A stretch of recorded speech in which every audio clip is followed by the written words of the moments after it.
Good weekend to everyone except the British. Today is January the 7th, and on this day, 465 years ago, the last European continental possession of the British was captured and retaken by the French. We are talking, of course, of Calais. Now, today we have something new and surprising to talk about because we have yet another round of balance tuning coming in the form of hotfixes, meaning these things are going to come live in the next reset in just, I guess, 3 or so days. Worth pointing out that you might be reading about a few other changes, but these other changes are going to be for patch 10.0.5 a bit later on, so not in just a few days, those will be for later. As far as the changes for today, it's going to be mostly good news because we are talking about buffs only, pretty much. There is actually one minor nerf and then the rest is just basically buffs. So let's start with the first of the classes and specs being buffed. We are talking about Vengeance Demon Hunter. This is going to be indeed the only tank which gets touched for the next reset, because Vengeance gets thick skin armor bonus increased from 100 to 130%. Calcified skin initial damage reduction goes from 10% to 12%, so whenever your demon spikes are ending, this damage reduction is going to be increased. And lastly, Painbringer duration is increased to 6 seconds. Painbringer is the talent which allows you to stack and overlap multiple instances of a 1% damage reduction. So this is going to allow you to get more of these stacks rolling because of the longer duration of the buff. This is, as I said, the only one of the tanks being buffed. Also, the fact that I said we are pretty much only getting buffs for the next round of tuning means that indeed Protection Warrior is not getting nerfed either.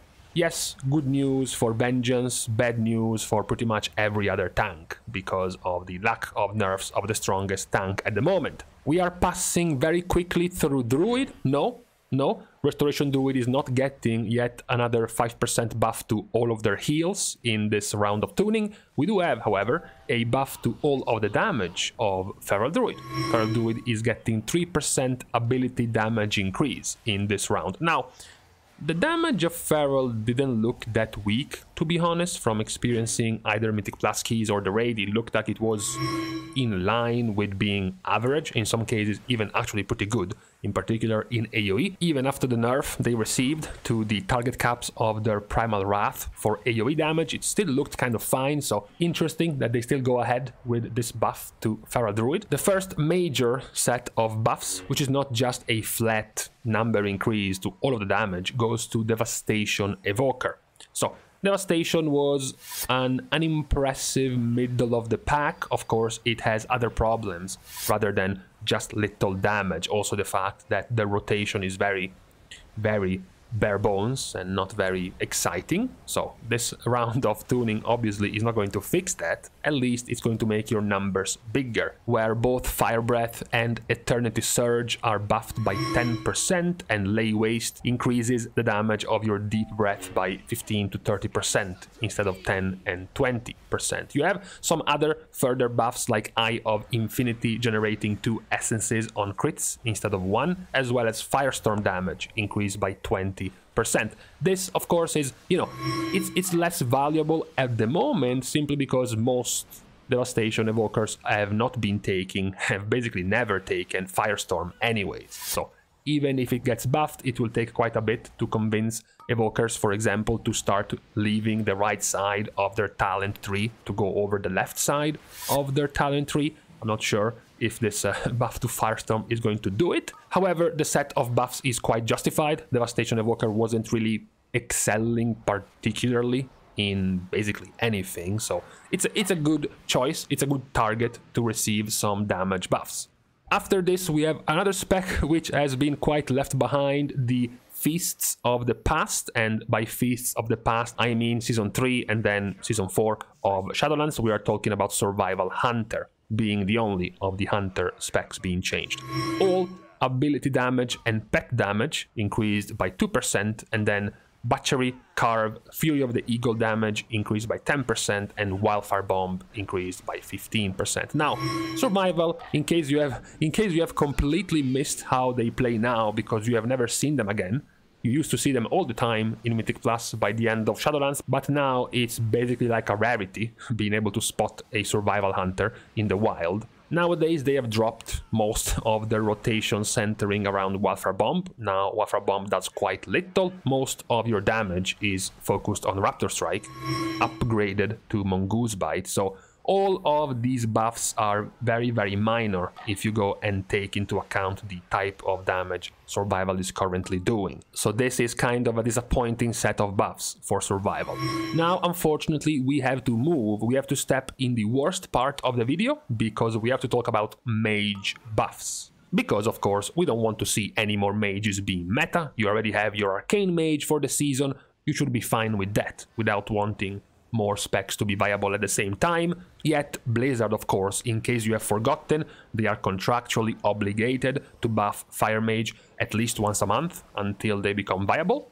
This type of buffs at the very least is quite terrible for Fire, because its Flame Strike damage increased by 15% and Living Bomb damage increased by 25%. So first of all, nobody uses Living Bomb. Second of all, nobody uses Flame Strike. This is a Fire Mage's damage, and you might be saying, well, you know, that's dumb. This is single target, so of course they are not going to be casting Flame Strike. Well, no.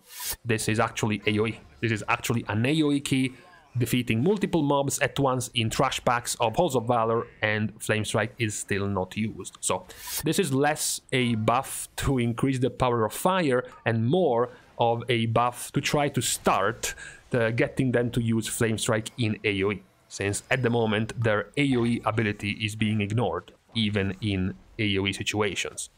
Then you have another round of buffs to Frost, which also is awful. So you start looking at the numbers, and the numbers are all quite big. Wow, Frostbolt damage increased by 20%, Ray of Frost damage increased by 40%. Those are big numbers. Well, problem number one, Ray of Frost is not being played by Frost Mages. Problem number two, Glacial Spike is not being played by Frost Mages. In fact, Frost is basically playing a game of tag in their talent trees, trying to dodge as best they can both of these talents. I mean, look, they are literally right there. They literally just take every single talent in the mid to right side of the talent tree, except for Ray of Frost and Glacial Spike. So these buffs are trying to make those two talents a bit more appealing to Frost. Third and last problem, Frostbolt is very little damage of a Frost Mage. Frostbolt is in the 4 to 5-ish% range. So even with this big 20% damage buff, this amounts to like a 1% damage increase to Frost Mage, because most of their damage will be around Ice Lance, Icicles, Frozen Orb, Flurry, and not nearly as much about Frostbolt. So for once, even if both of the Mage specs are getting buffed, it's not that meaningful for the moment. Decent, albeit small buffs to Brewmaster. The efficacy of Stagger against magical damage, which is one of the worst problems for Brewmaster tanks, has been increased from 35 to 45%, and also cooldown of Celestial Brew, so your big Absorb Shield, goes from 60 seconds to 45 seconds. So it's going to be much easier now to get it up, for example, every pack of trash mobs in Mythic Plus. That is quite the useful tool to have for a Brewmaster Monk. And then we have the first of the buffs to healers, because this goes to Mistweaver. Most of their damaging abilities have been buffed. Blackout Kick, Rising Sun Kick, Tiger Palm, and Spinning Crane Kick all get a damage increase. Also, all of their healing abilities are buffed by 5%, and further healing increase to Vivify, buffed by an additional 5%. This is still, of course, quite weak. It's not that powerful. They still leave them behind a couple of other healers by quite a bit, and also leaves them with quite weak cooldowns compared to said healers. It is still, at the very least, a good improvement on their playstyle, the Fist Weaving playstyle, the melee damage dealing playstyle of Mistweaver Monk. So at the very least, good that they are getting focused in this next round of tuning. We then have Retribution Paladin. This buff is, at the very least, unlike the Mage specs, at the very least going to hit abilities that Retribution Paladin is actually and actively using. Crusader Strike buffed by 40% in damage, Blade of Justice buffed by 25%, and Final Reckoning buffed by 15%. Yes, this is not Divine Storm, yes, this is not Templar's Verdict, but at the very least all of these abilities are frequently used by Ret. All of these three abilities together should net you at least a 4 to 5% damage increase as a Ret Paladin, a little bit less in AoE. As an extra bonus, you also get your bad defensive buffed. Shield of Vengeance cooldown goes from 2 minutes to 90 seconds. So now you're gonna have a little bit more of a higher uptime on your absorb shield than before. The second and also last buff to healers goes to Holy Priest, because all of the healing of Holy Priest has been increased by 3%. This is of course where we stop and we start questioning, why have we not seen buffs to Discipline Priest? Why have we not seen buffs to Restoration Shaman? Maybe even why have we not seen buffs to Holy Paladin, but that's not nearly in as bad of a situation than the Shaman and Discipline specs at the moment. So, quite the confusing set of changes, especially with a focus on healers in this round of tuning. We do have 3 more specs getting changed. One, of course, is the contract Blizzard has with Shadow Priest. They have to also have Shadow Priest changes at least once a month. That's another part of their contract. Many of their damaging abilities are getting increased. Unlike Ret, which gets the tiny little damage abilities increased, Shadow actually gets one of the significant damage sources buffed, because Devouring Plague is buffed by 15%, together with Void Torrent, Mind Spike, Mind Flay, and Mind Blast. Now, fine, Void Torrent and Mind Spike are not really used by Shadow Priest, and Mind Flay does very little damage, and Mind Blast does also quite little damage nowadays. But at the very least, Devouring Plague is one of your main sources of damage, in particular in single target. This buff right here for Shadow is above a 5-ish% damage increase in single target, which nowadays is actually what they are struggling in. Nowadays, Shadow actually has quite some good AoE damage and a bit weaker single target. So, decent focus on the type of buffs given to Shadow this time around from Blizzard. As I mentioned before, there was only one tiny nerf this week, and this goes to Outlaw. Precise Cuts, the talent which gave you more damage to your Blade Flurry per target below the maximum target of Blade Flurry. So if you used Blade Flurry on 2 or 3 targets, for example, you were gaining more damage, has been nerfed from 3% per missing target to 2% per missing target. As I said, somewhat of a minor nerf compared to the size of nerfs we are used to receiving. This is quite passable for Outlaw. 2 specs remaining, and the ones getting buffed are the Warlock specs. Affliction, of course, and Distraction, not Demonology. Affliction has many buffs, none of which hitting their main damage source, which is Malefic Rapture. As you can see here, their damage buff goes to Agony, Corruption, Seed of Corruption, Drain Soul, Siphon Life. So, in the middle of the pack, in between a 5 to 10% damage done by all of these abilities. So, the damage increase should net Affliction, especially in AoE, some 4-ish% damage increase and a bit more in single target. That's what these numbers are going to do for Affliction, which is going to put them closer to being a bit more viable compared to the buffs that Destruction is receiving. Because, unlike Affliction, the buffs to Destruction are to channel Demon Fire, Rain of Fire, Soul Fire, Infernal and Blasphemy Immolation damage, as well as their 3 main rotational abilities, Conflagrate, Immolate, and Incinerate. Now, when you look at the damage of a Destruction Warlock and it looks like this, you kind of get what I mean. All of these buffs combined won't even break the 3% damage increase to Destruction Warlock with the setup they're currently running at.